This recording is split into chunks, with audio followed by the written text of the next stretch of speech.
Ciudad Futura con Virgilio Acuña Peralta.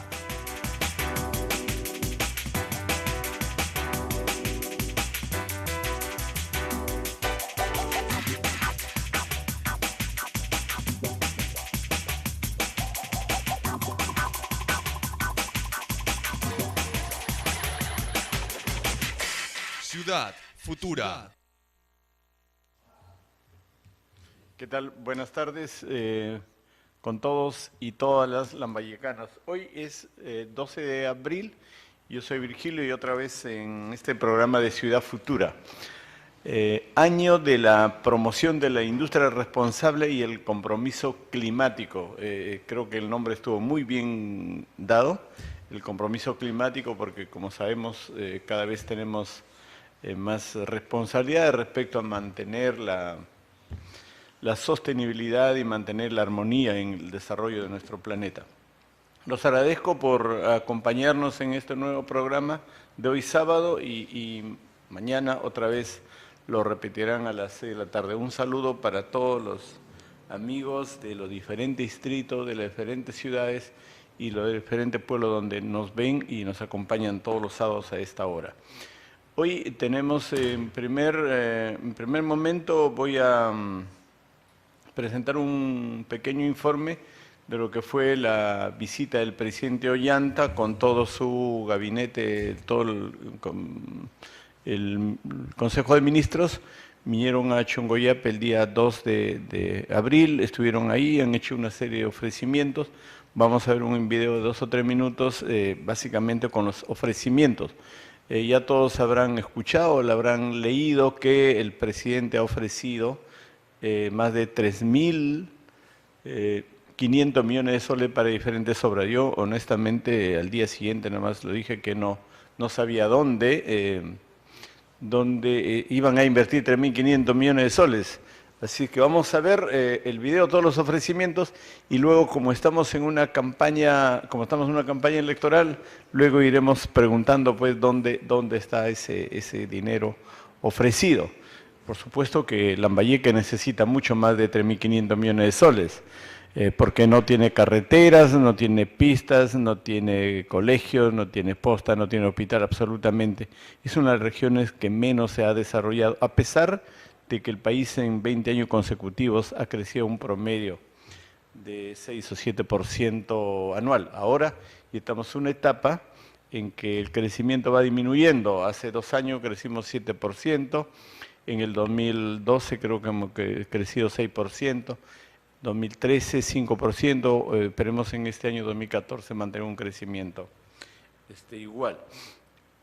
La segunda parte del programa tiene que ver con lo que son la vulnerabilidad de nuestra región respecto a los efectos sísmicos o los tsunamis. Como sabemos, casi todos estos últimos meses diariamente suceden terremotos, suceden sismos en diferentes países de la región, pero como también en diferentes ciudades. Nosotros en el Perú hemos visto terremotos en Arequipa, en Tacna, en el centro, en Tarapoto, constantes movimientos terrestres. Entonces vamos a presentar un informe respecto a cuáles son los riesgos vulnerables que tenemos para con nuestra región.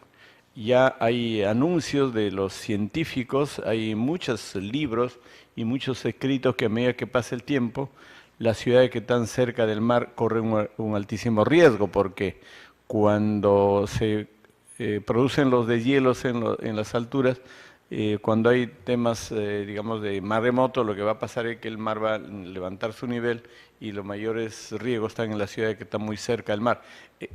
Es más, países más desarrollados ya están tomando previsiones, compran tierras en otros países más seguras y se van a vivir a otras ciudades. Entonces, es un tema que no es para alarmarlo, pero son temas que vienen de la ciencia, vienen de la academia, vienen de los investigadores y yo tengo la obligación de comentarlo.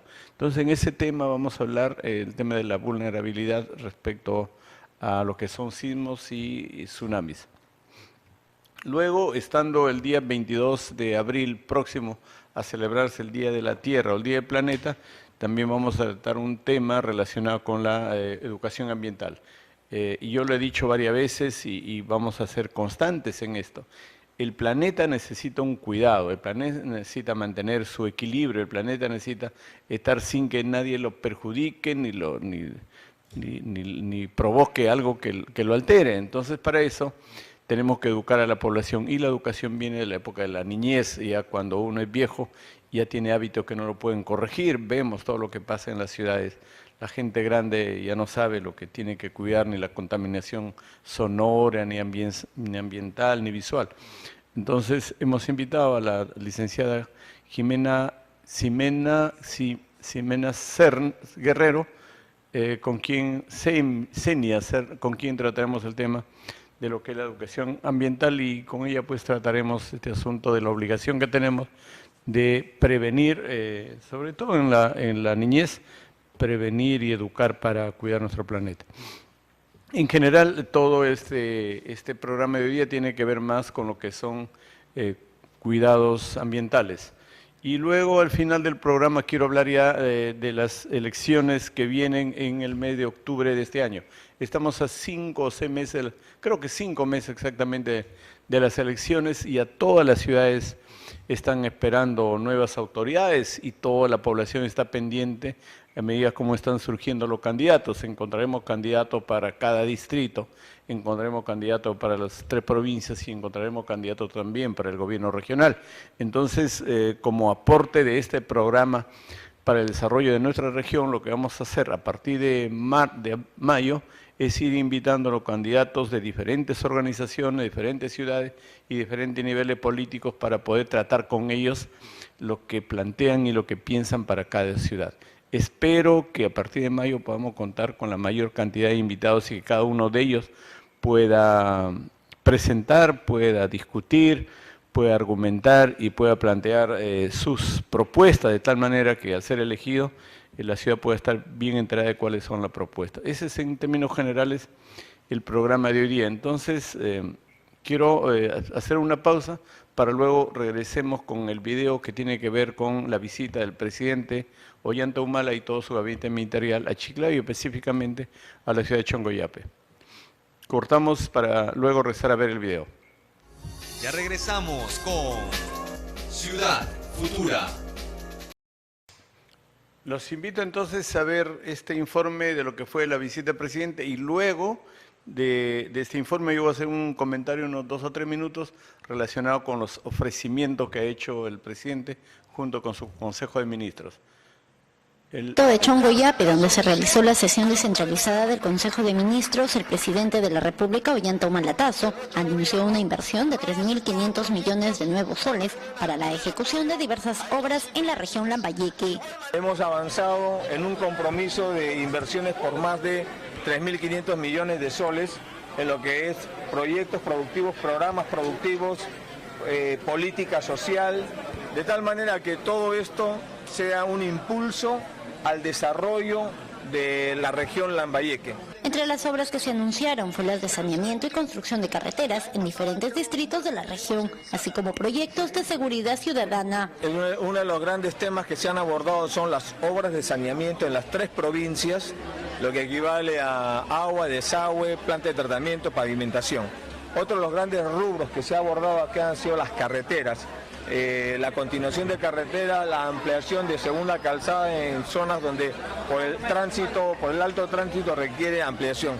Todo eso lo estamos haciendo, la modernización del terminal pesquero o el muelle de San José. Para infraestructura y equipamiento de las diferentes instituciones educativas, se anunció que se invertirá 59 millones de soles. Para el sector salud se destinará 35 millones de soles, donde destaca la compra de ambulancias y mejoras en el Hospital Belén de Lambayeque. Apuesto por la educación. Por eso es que vamos a seguir trabajando en la remodelación, modernización y construcción de colegios, en programas como Beca 18, que les da una oportunidad a los jóvenes. Asimismo, destaca la modernización del aeropuerto de Chiclayo y la ampliación del penal de Chiclayo. Solo en transportes y comunicaciones vamos a invertir 1.400 millones en Lambayeque. Hoy día venimos a decirle al presidente: tarea cumplida, porque nos dio el encargo hace 2 años y medio de hacer algo que marque una diferencia por esta región. La autopista del Sol que tanto reclaman, no la iniciamos nosotros, pero responsablemente la vamos a terminar. El mandatario hizo un llamado a los alcaldes a dejar de lado las camisetas políticas y trabajar por el desarrollo de la región Lambayeque. Venimos con humildad, pero con firmeza a trabajar de la mano con su alcalde distrital, con su alcalde provincial, con su presidente regional, sin ponernos camisetas políticas partidarias. También queremos que el gobierno regional y los alcaldes se comprometan, porque esta es una avenida de doble vía. Y el compromiso de ustedes es a resolver las observaciones que se les ha hecho a algunos de los proyectos y hacerlo en el menor tiempo posible. A ayudarnos a que esta plata que está yendo a obras vaya a obras. Cabe indicar que en esta sesión descentralizada del Consejo de Ministros participaron la gran mayoría de alcaldes de los 38 distritos de la región Lambayeque, quienes expusieron sus proyectos. Bueno, ahí están las propuestas del presidente Ollanta como que estuviera en campaña política, ¿no? 3.500 y pico millones de soles, de los cuales han dicho que 1.400 millones será para mejorar la carretera panamericana. Sería bueno que, ya habiendo ofrecido esta inmensa cantidad de dinero, nos digan cuándo empezarán los desembolsos. Yo, honestamente, no creo en todo lo que ha dicho el presidente, porque ha hablado tantas generalidades y le digo al pueblo de Chiclayo que yo a través de un oficio ya le he pedido al presidente Ollanta que diga dónde se va a invertir los 3.550 millones de soles, porque es fácil todo lo que han dicho, pero sería bueno que nos digan, por ejemplo, en agua y desagüe, qué pueblos, qué distritos, qué población, cuáles son las ciudades que lo van a atender. Cuánto en Olmos, cuánto en Motupe, cuánto en Pacora, cuánto en Jayanca, cuánto en Monsefú, en Meeten, en Puerto Ente, que nos digan exactamente cuánto van a invertir en agua y desagüe. Yo le pido al presidente ese detalle. El presidente ha hablado de carreteras, claro, nos falta un montón de carreteras, pero no ha mencionado que debe hacer la carretera de Chiclayo a Cañaris, ni de Chiclayo de Ferreñafe a Incahuasi, no ha mencionado esas carreteras que los pueblos están en huelga hace 2 o 3 años, que se han creado mesas de trabajo, mesas de diálogo, que ha habido protestas, ha habido reclamos, pero yo no he escuchado que ha dicho vamos a hacer la carretera de la altura, por ejemplo, Ferreñafe, Incahuasi, la carretera de Pucará a Cañaris, la carretera de Cañaris, la carretera de Salas a todos los centros poblados, que falta todos esos caminos, no han mencionado. Simplemente ha dicho vamos a hacer carreteras, por lo tanto yo sí ya lo he pedido con un oficio que me diga dónde están los 1.400 millones de soles que van a hablar en carreteras. Ha hablado de planta de tratamiento de agua y desagüe, claro, Chiclayo, Ferreñafe, Lambayeque están casi bañados por los desagües de las ciudades. Es una de las regiones más abandonadas y peor administradas. Si uno ve, es prácticamente como un manto de desagüe, de basura, de desmonte, eso lo cubre a Chiclayo y sería bueno que el presidente nos diga cuánto va a invertir en cada ciudad para limpiar esta cubierta de desagües que están las 3 ciudades, porque en las 3 ciudades vamos y parece que estuvieran como una sábana cubierta de desagües y de aguas servidas. Entonces, como el presidente ha hablado de inversiones agua y desagüe, también le hemos preguntado dónde está bien. Ha hablado del Hospital Belén, esperemos que cuando menos hagan el proyecto, porque no existe un proyecto para ofrecer una obra, para ofrecer una inversión, primero que tenemos que pasar por los expedientes técnicos, no existe, tal vez cuando menos el expediente técnico lo puedan hacer y luego que ojalá se construya el Hospital Belén que tanto se requiere. En general se ha hablado también de colegios, pero ¿cuándo? Pues ya estamos en abril, estamos próximos a llegar a mayo, pero sin embargo todavía los mismos colegios que encontró este gobierno son los mismos, antiguos, viejos, descuidados, sin mantenimiento, sin orden, y como hoy día he hablado de 3.500 millones de soles, esperamos que ojalá cada distrito pueda contar con un colegio nuevo. La política de este gobierno es diferente al anterior. El anterior gobierno estaba enfocado en hacer grandes unidades o grandes colegios emblemáticos. Ahora esperemos que se construyan colegios pequeños en diferentes distritos. En general, vamos a esperar que el presidente dé respuesta a la solicitud. Yo lo digo honestamente, he hablado también con otros colegas, he hablado con Javier Velázquez, he hablado con Yehude Simo, los tres nos hemos preguntado, ¿y dónde están los 3.500 millones de soles? Porque es fácil pues que el presidente venga y ofrezca, pero cuando uno conoce el procedimiento y conoce la región, yo en el Congreso he conversado con Javier Velázquez, que es uno de los congresistas que más experiencia tiene esta región. Le digo, Javier, ¿y dónde estarán los 3.500 millones de soles? ¿No? ¿En qué área?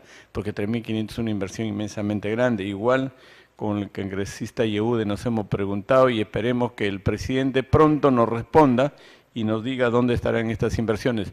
Que, por supuesto, yo creo primero que es un buen gesto del presidente venir y reunirse con los alcaldes y que los alcaldes tengan la oportunidad de reclamar, de explicarles, de hacerle ver sus necesidades, que a veces los ministros no los atienden, a veces es muy difícil que un ministro atienda a los alcaldes, por lo menos como intención está bien que el presidente haya venido y que haya escuchado a todos los alcaldes, que por último no son pocos, son 38, hay regiones que tienen 120 o 150 alcaldes distritales.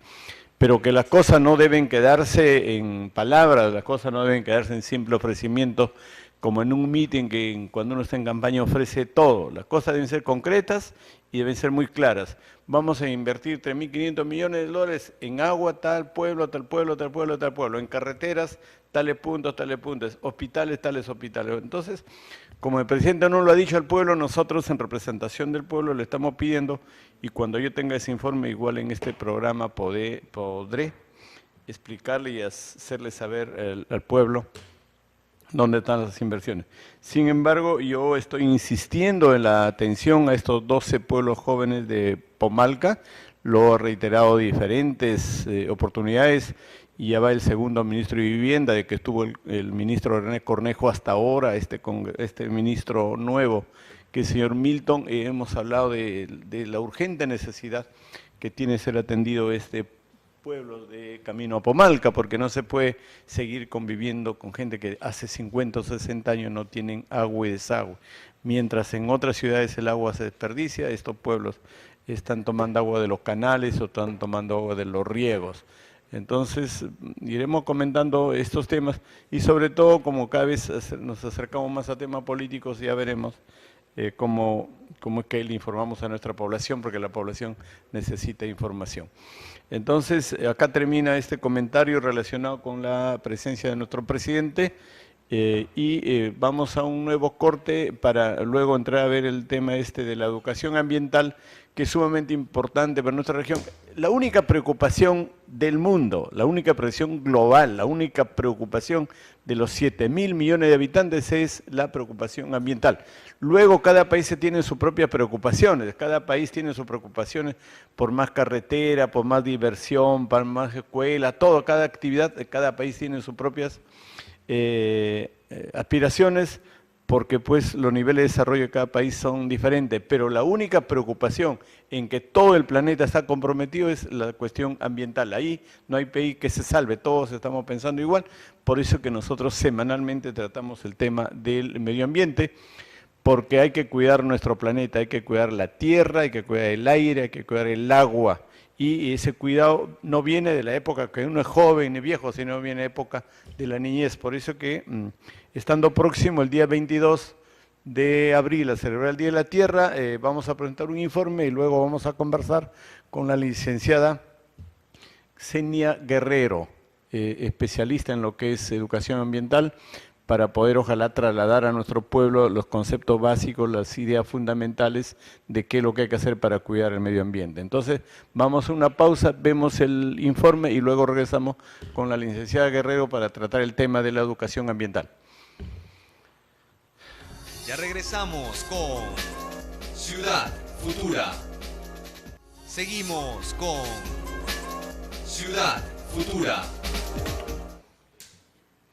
A ver, les invito a ver el video que tiene que ver con la educación ambiental. Vemos el video y luego conversamos con la licenciada Guerrero todo este tema que es un tema que, como lo he dicho antes, es una preocupación de todos los habitantes del planeta.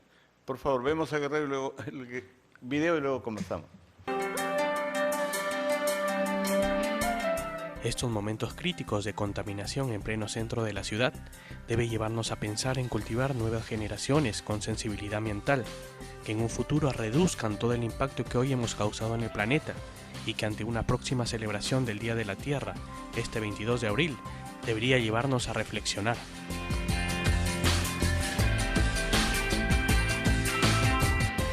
El 22 de abril se celebra el Día del Planeta Tierra. Entonces, las Naciones Unidas justamente han fijado una fecha para la reflexión, llamar a la reflexión en todo el mundo para que la población tome conciencia sobre el cuidado que debe tener nuestro planeta. En los últimos 300 años, por las actividades humanas, el planeta se ha deteriorado enormemente y ha hecho que inclusive ponga en riesgo la existencia de la especie humana por el tema del cambio climático, etcétera. Efectivamente, si usted o nosotros pensamos que poco o nada podíamos hacer para evitar el deterioro de nuestro planeta, pues debemos recordarle que sí podemos contribuir de forma importante en nuestro diario quehacer, durante nuestras actividades en casa o el trabajo. Entonces, las prácticas tienen sus niveles, ¿no?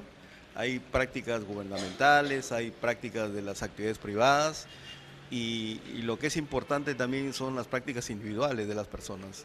Nosotros debemos asumir una conducta individual del día a día, de tal manera, por ejemplo, que no quememos la basura, que no usemos químicos contaminantes, que manejemos adecuadamente el tema de las basuras. Aparte de no quemarlas, tenemos que manejarlas adecuadamente para no contribuir a que se genere un problema en la comunidad.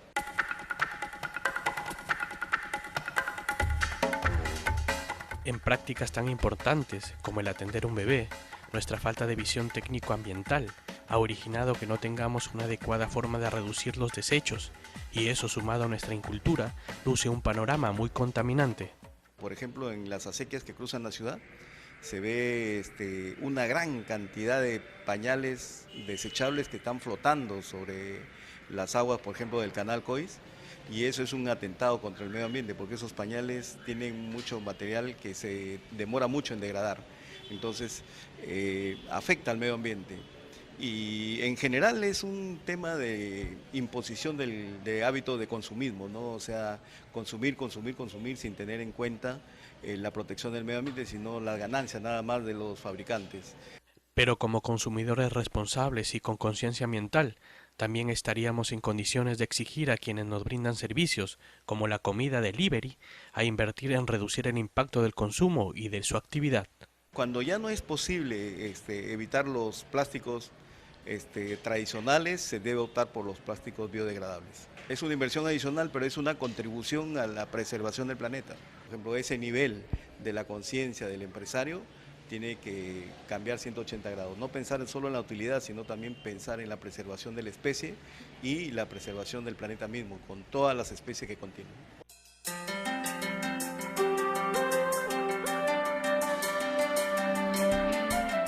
Y de igual forma, como ciudadanos identificados con nuestro hábitat, que queremos un entorno saludable, podríamos exigir una legislación más eficaz para que las industrias y empresas sean más respetuosas con el medio ambiente. Lamentablemente los sistemas de gestión ambiental, que es lo ideal que debe tener cada empresa industrial, son voluntarios, todavía no son obligatorios en el Perú. Entonces depende de la conciencia del empresario. Entonces un llamado a los empresarios para que adopten sistemas de gestión ambiental, de repente no certificados, pero por lo menos en la práctica tener un sistema de gestión ambiental tipo ISO 14001, etcétera.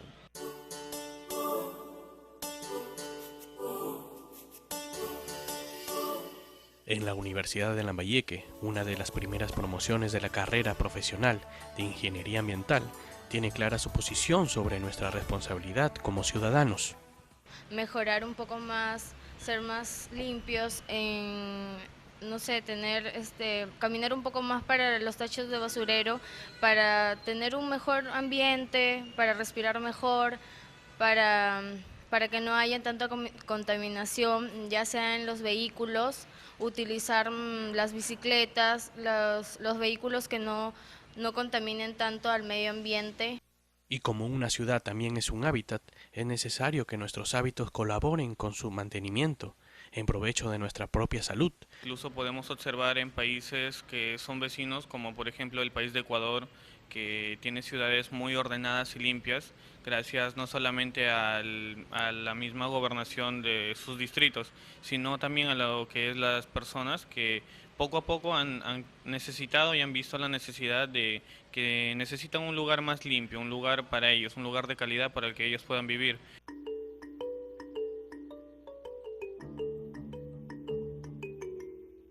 Entonces, desde nuestros hogares y cuando realicemos actividades tan cotidianas y domésticas, sí podemos hacer una importante contribución a preservar el planeta, cambiando algunos hábitos nada más. El mensaje final en el 22 de abril para reflexión es de que tomemos conciencia de que las conductas individuales van a contribuir mucho a la preservación del planeta.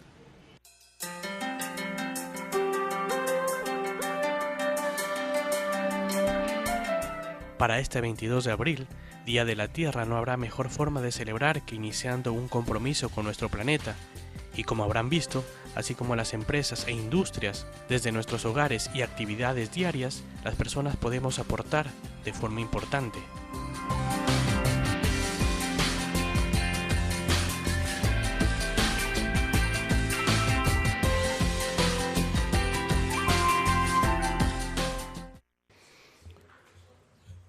Xenia, primero bienvenida.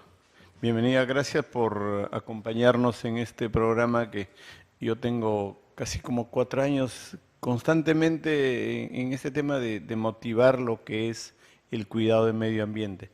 Y a medida que uno más tiempo se mete en los temas, más preocupación tiene y más conocimiento, ¿no? Entonces, yo quiero partir primero por la información global, cómo están las cosas. Y alguna vez lo he dicho que el planeta es como una casa, ¿no? Si en la casa viven 2 o 3 personas, igual lo pueden limpiar, cuidar. Pero si en la misma casa se mete 200, 300 personas, se hace insostenible, se va a romper algo, ¿no? Nosotros en el planeta, y yo tengo unos datos, Xenia, a ver si tú puedes, si no están bien me corrige. A los inicios de la edad, digamos, de la civilización, había 300 millones de habitantes. 300 millones en todo el planeta, no es casi nada. Luego, en el año 1900, o sea, 1000 años atrás, teníamos ya 700 millones.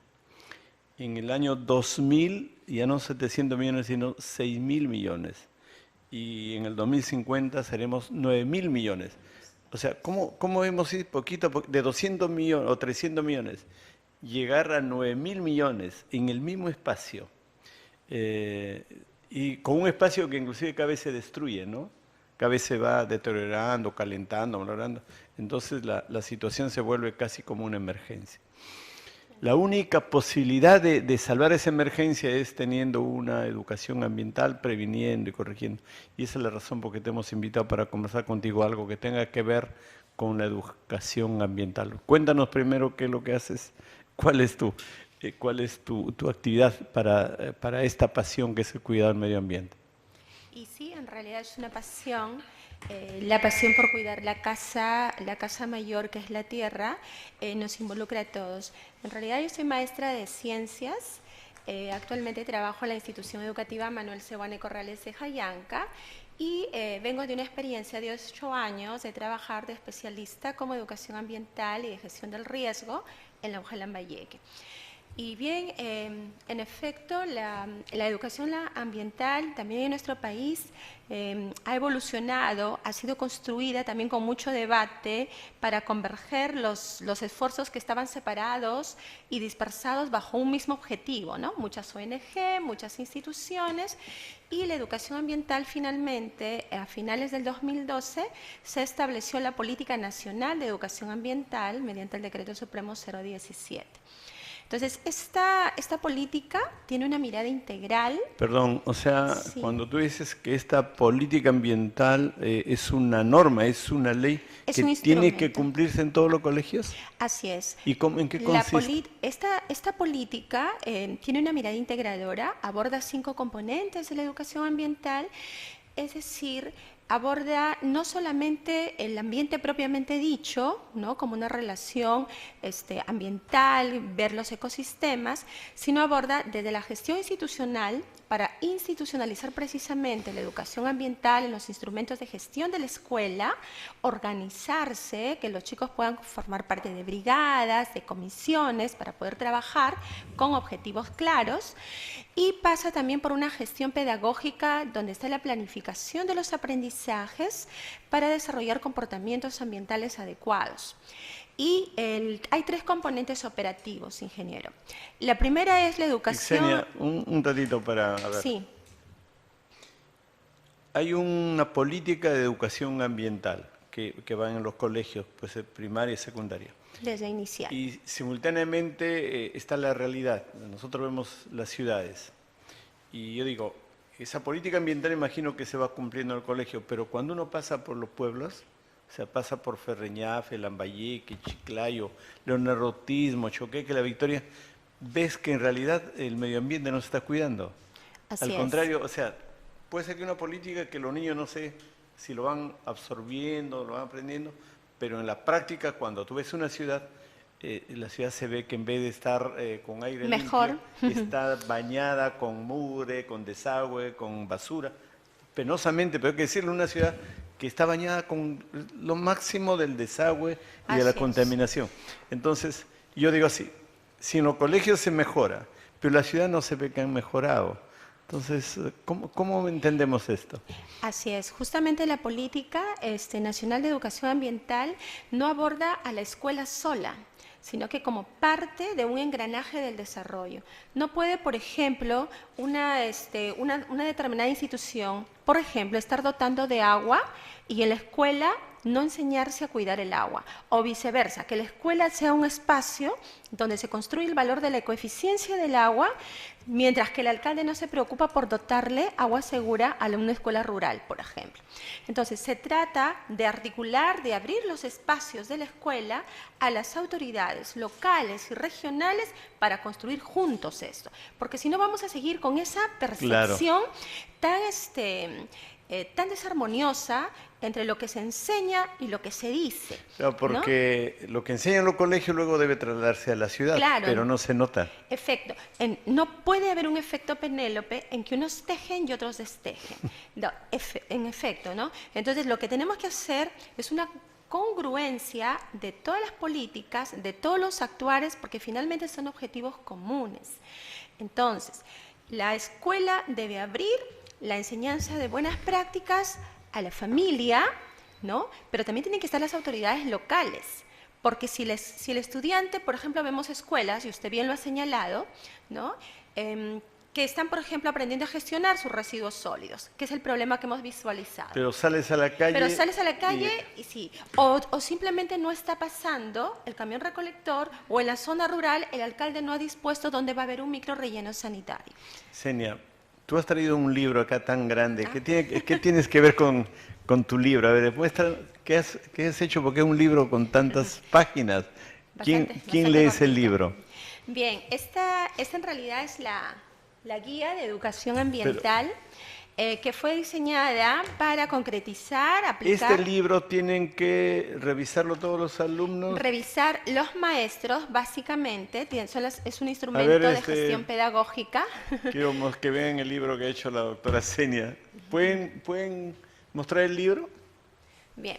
Pero es interesante, o sea, desde que dice Gobierno Regional de Lambayeque supone que hay una política dentro de este libro, ¿no? Así es, mediante la Resolución Ejecutiva 54 del 2012, se trabajó varias gerencias, varias organizaciones civiles, maestros, incluso niños, en varios talleres para poder encontrar la demanda educativa, demanda de aprendizajes ambientales y qué podemos hacer como instrumento pedagógico para enseñar a organizarse a la escuela y poder desarrollar prácticas ecoeficientes en salud y en gestión del riesgo. ¿Y este libro lo tienen todos los colegios?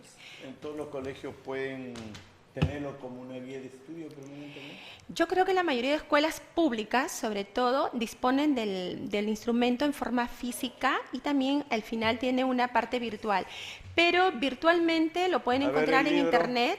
el libro porque la verdad que quiero que vean todos los padres de familia, los colegios, quiero que vean los directores y profesores. Así que es. Un trabajo sumamente interesante. Si el gobierno regional ha hecho un inmenso esfuerzo por editar este libro, que está la guía, está las recomendaciones, las instrucciones, lo importante fuera de que este libro se pueda distribuir porque el conocimiento, la información tenemos que distribuirlo a todos. De nada sirve que tengamos información y lo guardemos. Creo que el mejor aporte que hacemos es cuando tu conocimiento lo trasladas al pueblo. Así es. Quiero mostrar esto para que ojalá... Si hay algún director que no lo tiene, debe exigir a su UGEL correspondiente que se lo entregue, porque se repartieron a 3 UGEL. De paso le hacemos propaganda al gobierno regional ahorita. Para esto.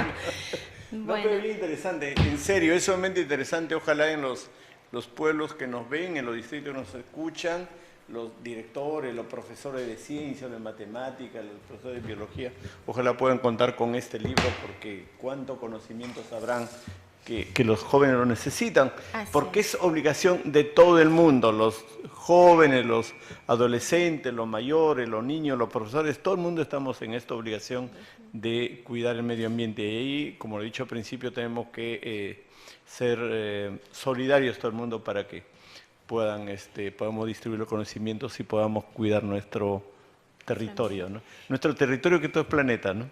Sí, en realidad se trata de ser conscientes a propósito del 22 de abril de cómo ir reduciendo la huella de carbono que cada uno estamos generando en el ambiente, ¿no? Senia, todos los científicos y todos los técnicos, los más técnicos siempre hablan de huella de carbono, ¿has dicho?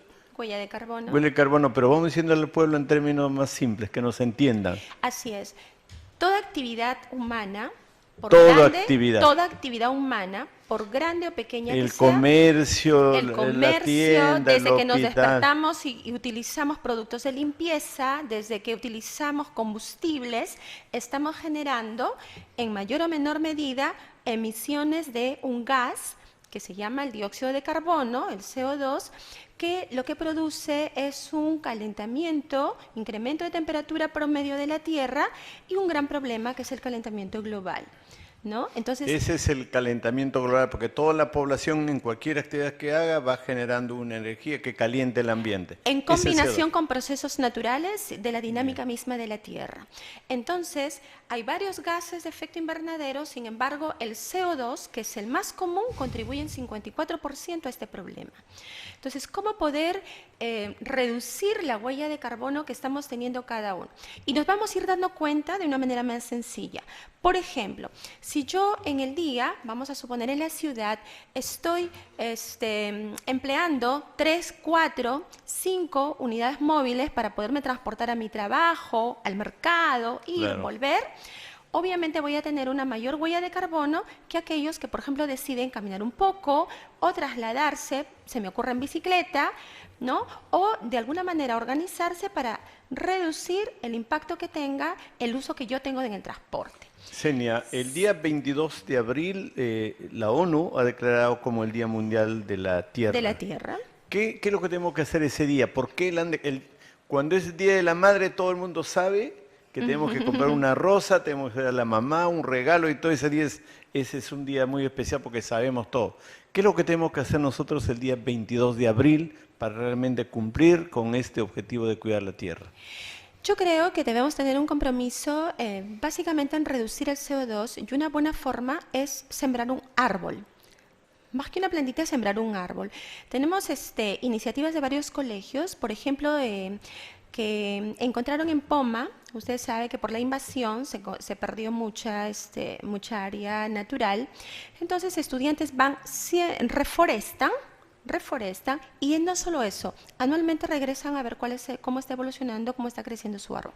Las personas debemos tener una ciudad verde, cualquiera sea nuestro espacio, si bien es cierto no podemos tener un árbol, bueno, pero podemos tener una vegetación de tal manera que podamos contribuir. Tenemos que reflexionar si nosotros estamos haciendo un uso excesivo de energía. Tenemos que pensar que finalmente eso termina en emisión de CO2. Ser conscientes, no solamente renovar compromisos, porque el Día Mundial de la Tierra es un día de reflexión. A eso iba. Hace un mes se celebró el Día Mundial del Planeta y el gesto era apagar la luz es 1 hora. Y 170 países y 7.000 ciudades apagaron las luces porque es el Día del Planeta. La pregunta ahora, ¿qué vamos a hacer nosotros el día 22 para realmente hacer un gesto importante y celebrar el Día de la Tierra? Pienso que según el rol. Ese día debemos no usar plástico. Por ejemplo, ir a comprar el pan en la bolsita de tela. Por ejemplo, no usar plástico. Si nos damos cuenta, nosotros usamos 238 bolsas por persona, anualmente, en el mejor de los casos.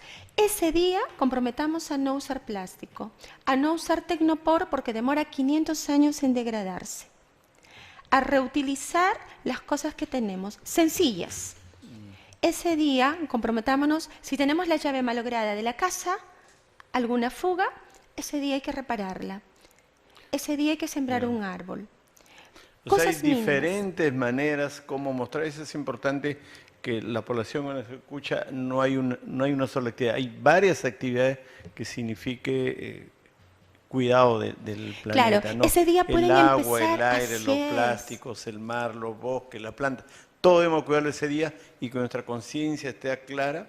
Creo que sobre todo es que hay una gran responsabilidad de nuestro accionar respecto a la casa mayor que es el planeta, ¿no? Así es. Por ejemplo, si Mochoque, que si tan solo un mercado ese día decidiera que con los restos orgánicos de la venta del día, las cáscaras, toda la verdura, el follaje que se tiene allí, si ese día deciden iniciar a hacer compost con los mismos residuos, o sea, habremos ganado muchísimo. Habremos ganado muchísimo. Senia, volvamos a los colegios. ¿Cuál es la respuesta de los directores, los profesores, los padres de familia en este tema de la educación ambiental? ¿Estamos avanzando? ¿Tú evalúas toda la región? ¿Evalúas un colegio? ¿Cómo es la respuesta? Mi percepción del monitoreo que yo solía realizar, tenemos dos grandes grupos. Hay todo un grupo de profesores que tienen una reemergencia por el cuidado del ambiente y están desarrollando aprendizajes con sus estudiantes, y no solo eso, sino prácticas. Tenemos un biohuerto, ¿no? Que cuidan los chicos, otros están aplicando el modelo Tini, que es un espacio de territorio que se le entrega a los niños, así sea de 2 o 3 metros cuadrados, y le decimos, a ver, ¿cómo lo cuidas? Y los niños hacen un jardín, generan un espacio, gestionan su territorio, lo ordenan, lo cultivan y son conscientes de que están limpiando de alguna manera el planeta. Pero hay directores a los que me imagino que no están suficientemente informados de esta política, y ellos, al ser los líderes, si no son conscientes, si no tienen en su estructura cognitiva una urgencia por desarrollar los procesos de educación ambiental, difícilmente van a liderar este proceso. Entonces tenemos un director que gestiona una institución educativa, pero que en medio de la basura, Senia, ¿no? En medio de espacios no saludables.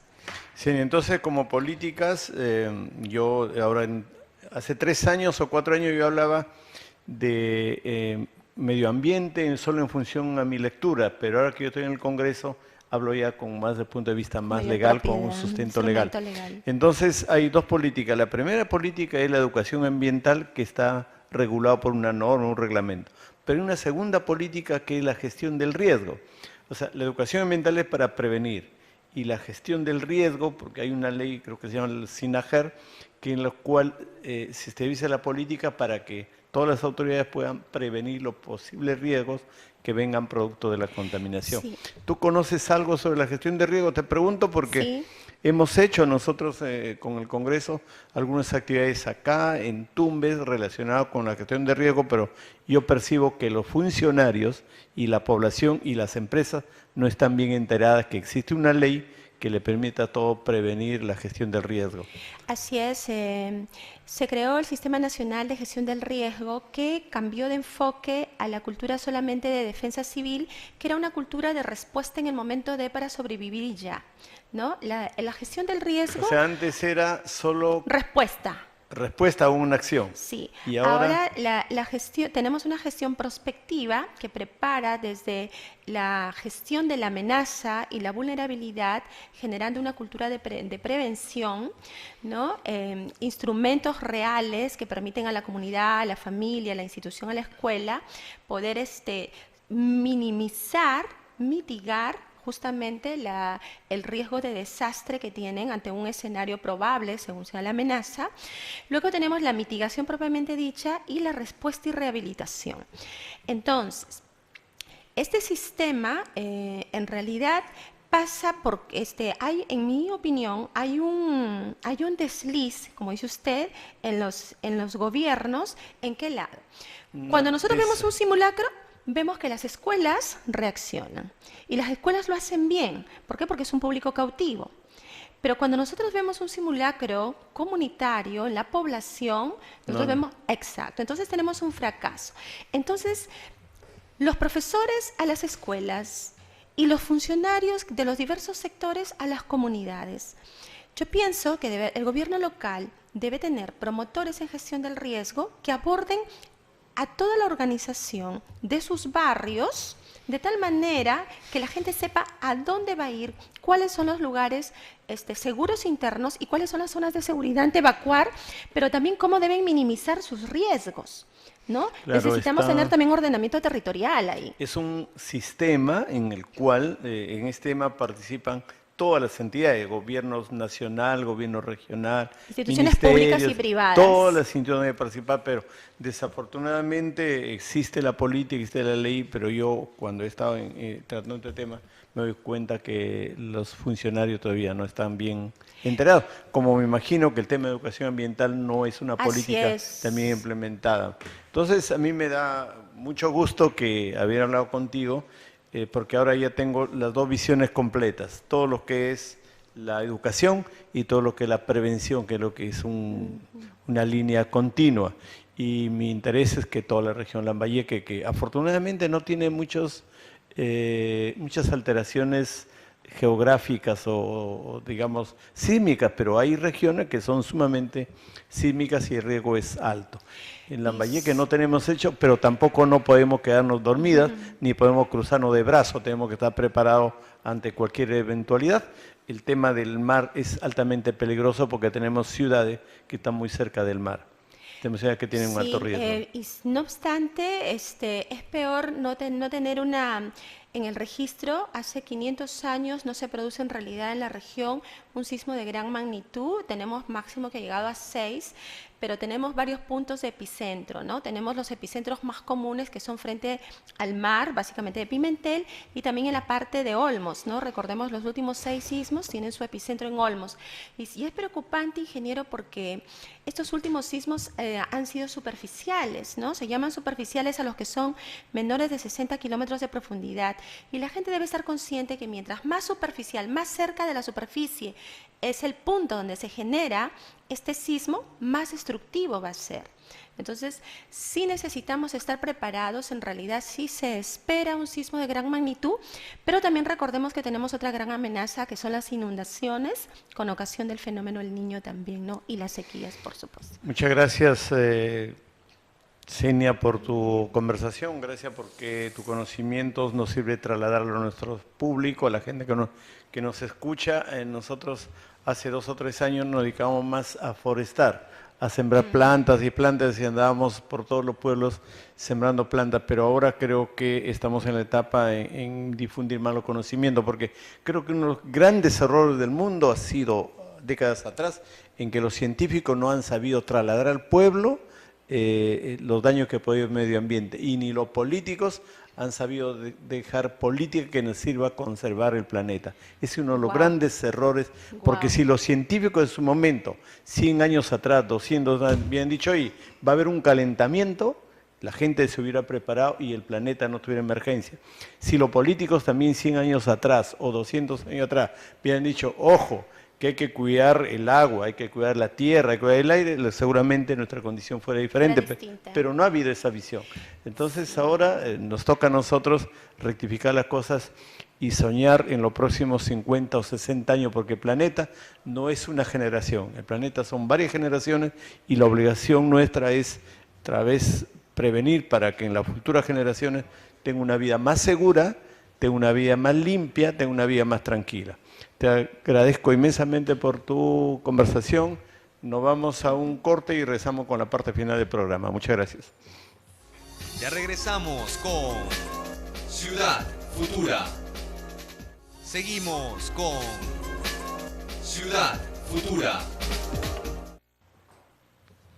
He dejado estos últimos 8 o 10 minutos del programa para explicarle a la población de Lambayeque, todo donde nos ven, explicarle, un pedido de toda la población que me encuentro. Yo tengo 3 años recorriendo Lambayeque, 3 años recorriendo desde que me eligieron congresista, por supuesto que agradezco a todo Lambayeque. He empezado a recorrer todos los centros poblados, que son más de 40, he recorrido los 38 distritos, he recorrido las provincias, y ahora que más pase el tiempo, y estando cerca de las elecciones distritales, provinciales y gobierno regional, siempre que voy a un pueblito, siempre me están preguntando, ingeniero Virgilio, ¿qué pasará con el próximo alcalde? ¿Qué pasará con el próximo presidente regional? Nos falta el agua, nos falta la luz, hay un descontento con muchas autoridades.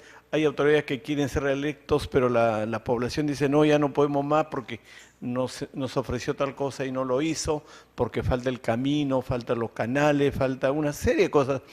Yo no quiero exagerar, pero en Olmos he recorrido de las 150 comunidades, cuando menos 100 comunidades. Ya no recuerdo el nombre de todas las comunidades, por supuesto, no me da la memoria para recorrer todo, pero ahí están mis amigos, seguramente están escuchando cómo hemos recorrido Olmos y todos sus distritos. Y cada vez que uno recorre esos pueblitos, tiene en la oreja la población le dice, oye, queremos cambiar de alcalde, queremos cambiar de presidente regional, de provincial, siempre está por ahí. He recorrido Motupe, he recorrido Salas con 2 o 3 centros poblados.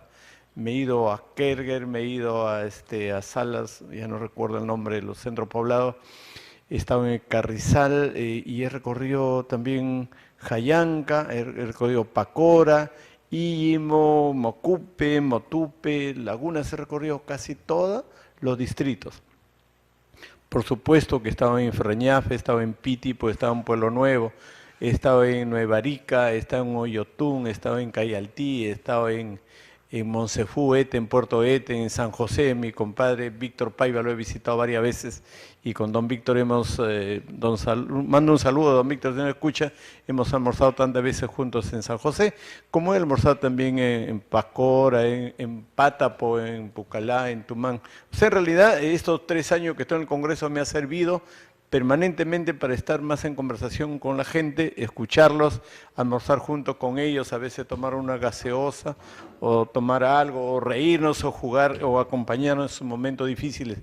Yo estoy orgulloso de haber recorrido toda la región, pero dentro de todas esas conversaciones, la pregunta que siempre me hacen, señor Virgilio, ahora ¿por quiénes votamos? Señor Virgilio, ¿qué vamos a hacer? ¿Por quién voy a votar? ¿A quién vamos a apoyar? Me preguntan por uno, por otro, por el presidente, por todas las preguntas. Entonces, frente a todo ese llamado de la población, frente a todo ese llamado de la gente, hombres y mujeres que se preguntan qué vamos a hacer en el mes de octubre, he decidido, por supuesto, invitar a los candidatos, he decidido dar la oportunidad que vengan acá, que conversen acá, que expliquen, que se comprometan y además tiene que servir para que los candidatos también vengan acá y expliquen qué es lo que van a hacer por su pueblo.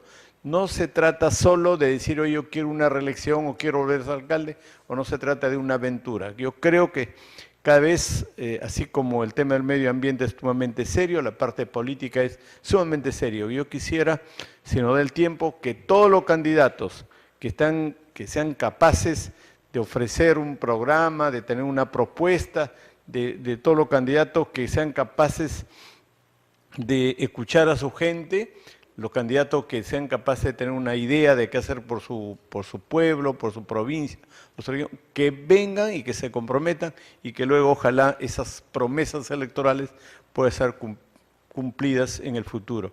Así que a partir de mayo, a partir de los primeros días de mayo, el próximo programa, nosotros iremos ya con la gente de acá de organización del programa, iremos viendo qué distritos nos piden más según el pedido de la población. Nosotros no vamos a llamar candidato, vamos a hacer que el pueblo lo pida y que ese candidato venga y nos dé su plan de trabajo. Que escuche al pueblo, que escuche los reclamos, que escuche cuáles son las necesidades y que luego ser elegido podamos exigirle que cumpla con su programa. Creo que es importante que nosotros, básicamente yo que estoy en una posición importante en la vida política, y yo pueda comprometer a la gente pues cuáles son sus propuestas. Hay mucha gente que quiere irse a la reelección, pero hay gente que quiere ir a la reelección y a última hora hacen propaganda, regalan, pero cuando ha pasado 3 años y no han hecho nada. Entonces, ojalá podamos coordinar con el área de programación acá del programa para entrevistar a alguna gente que quiere ser autoridad, lo más amplio posible. Yo no pregunto qué partidos son, eso no me interesa. Yo lo que necesito es que la población haga su pedido, que la población plantee sus requerimientos, que un candidato proponga las soluciones. Por un lado está el pueblo con sus necesidades y por otro lado está el candidato con su propuesta, que venga y explique. Yo estaré con la experiencia que tengo, atento si son promesas cumplibles o promesas simplemente como el presidente Ollanta que dice 3.500, después no sabe dónde va a poner 3.500. O sea que ese es para adelante, esa es la propuesta de trabajo. Esperemos contar en la medida que vamos saliendo de diferentes pueblos. Mañana voy a estar en Pacora con mi compadre Jaime Urbina. Ahí vamos a estar en Huacabandera, vamos a estar con toda la comunidad, con toda la población y seguramente ellos también van a hacernos los pedidos, así como hemos estado la semana pasada en Morrope, hemos estado en Pacora, en Jayanca. Así que vamos a recorrer toda la región para escuchar el pedido de la población y eso pedido trasladarlo a los alcaldes. Perdón, a los candidatos, y que vengan también los candidatos acá y digan qué es lo que ofrecen a su pueblo. Estando acá dirán lo que ofrecen y luego ya el pueblo sabrá elegir y sabrá tomar la mejor decisión. No hay mentalidad más sabia y mentalidad más inteligente que la mentalidad de un pueblo. Ese pueblo sabrá elegir y ese pueblo sabrá en quién confía los poderes, en quién confía la delegación. Porque esto de ser alcalde, ser presidente regional, ser congresista es el encargo que el pueblo le da a uno para que uno lo represente. Yo represento a todo mi pueblo porque han confiado en mí y como represento a todos ellos voy a visitarlo a mi representante. Por eso que semanalmente voy de pueblo en pueblo a visitarlos y a decirles, como me han dado un poder, voy a preguntarles si están contentos o no están contentos con el poder que me han dado. En octubre, el 5 de octubre, habrá elecciones. Candidatos a alcaldes distritales, alcaldes provinciales y gobierno regional y esperamos que en estos 5 meses de plazo que falta la campaña, la población pueda dar el máximo de su meditación para que no se equivoque en la designación, porque uno también se equivoca. Yo en la empresa también me he equivocado cuando he designado a un gerente y luego he tenido que sacarlo al gerente. Igual el pueblo también puede equivocarse cuando le da poderes a un político y después que le da los poderes, pucha, es más difícil retirarlo. Porque lo ideal fuera, como en la empresa, el gerente que se equivoca, cambia de poder y si viene otro. Acá, en la elección popular, no tenemos esa posibilidad. Ojalá fuera bueno, por eso son los referendos, por eso son las revocatorias, ¿no? Que la opción de que si me he equivocado, lo retiro los poderes. Pero bueno, todavía en Lambayeque no estamos en esa opción. Estamos llegando a la parte final del programa. Muchas gracias por acompañarnos. Mañana a las 6 de la tarde otra vez este programa y ya saben que a partir de mayo estaremos ya invitando candidatos a alcaldes y gobierno regional. Que vengan y nos digan primero si conocen su pueblo, porque muchas veces quieren ser candidatos por ser candidatos y no conocen las necesidades de los pueblos. Y luego que nos digan pues cuáles son sus propuestas. Muchas gracias, señoras y señores. Hoy es sábado 12 de abril, mañana lo repiten este programa. Un abrazo para todos y hasta la próxima. Ciudad Futura con Virgilio Acuña Peralta.